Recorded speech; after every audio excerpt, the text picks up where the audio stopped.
Cara, eu acho que as urnas foram fraudadas mesmo. Eu acho que, na real, o Lula foi eleito no primeiro turno. É polêmico dizer o óbvio, mas assim, chega a ser inocência pensar que as urnas precisaram ser fraudadas do Brasil pro Lula ganhar. Me surpreende ainda que tenha tanta gente pensando que o país onde a MC Pipoquinha é tratada como deusa, enquanto várias professoras que deram a vida pra proteger os seus alunos em atentados são esquecidas, não elegeu mesmo um condenado por corrupção em todas as instâncias. Cara, o país onde o bandido sai primeiro da audiência de custódia que o policial, o país onde todo caminhão que tomba é saqueado, o país onde as pessoas não podem ver um erro numa promoção de uma empresa que já querem tirar proveito, o país onde o fulano vai na Zara só pra ficar procurando preço em euro pra levar roupa de graça, não tem a mínima chance de dar certo. Metade do Brasil realmente mereceu o Lula, bicho. Lula é o pai dos pobres mesmo, mas é aquele pai que chega bêbado em casa, bate na mulher, xinga os filhos, gasta todas as economias de casa pra comprar pinga e quando é preso ainda chama a esposa de louca. O Brasil é a eterna mulher de malandro, né? Então o PT se elegeu em 2003, se elegeu em 2006, se elegeu em 2010, se elegeu em 2014,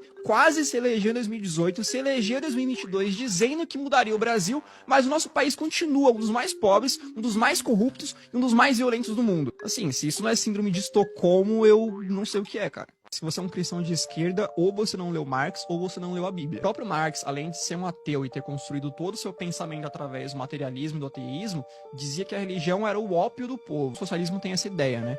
De que a religião, principalmente o cristianismo, é uma arma que a burguesia encontra para manipular a tal classe trabalhadora e fazê-la acreditar numa busca constante e idealizada pela felicidade, além de servir para manter os mais pobres obedientes. Essa é a tese dessa galera. Os preceitos de não matarás e não roubarás, que são muito caros para nós cristãos, não passam de conceitos deturpados de bondade para essa galera. Não à toa, por exemplo, o Lenin tinha vários ensinamentos de matar, de usar o terror como arma política, de usar o terror e a morte como arma revolucionária. Marx dizia abertamente que a família, um valor muito caro também importante para todos os cristãos, presente na Bíblia, era uma instituição capitalista e opressora que deveria ser destruída. Todos os países onde a esquerda avançou, seja com governos progressistas ou de fato com revoluções, perseguiu de alguma forma católicos e evangélicos. Basta ver o que está acontecendo agora, infelizmente, na Nicarágua, onde um grupo de freiras brasileiras, por exemplo, foi expulso do país depois a milícia do Daniel Ortega, aliado do Lula, entrar invadindo e destruindo a igreja delas. Além de não fazer sentido ser cristão e socialista por causa da própria teoria marxista,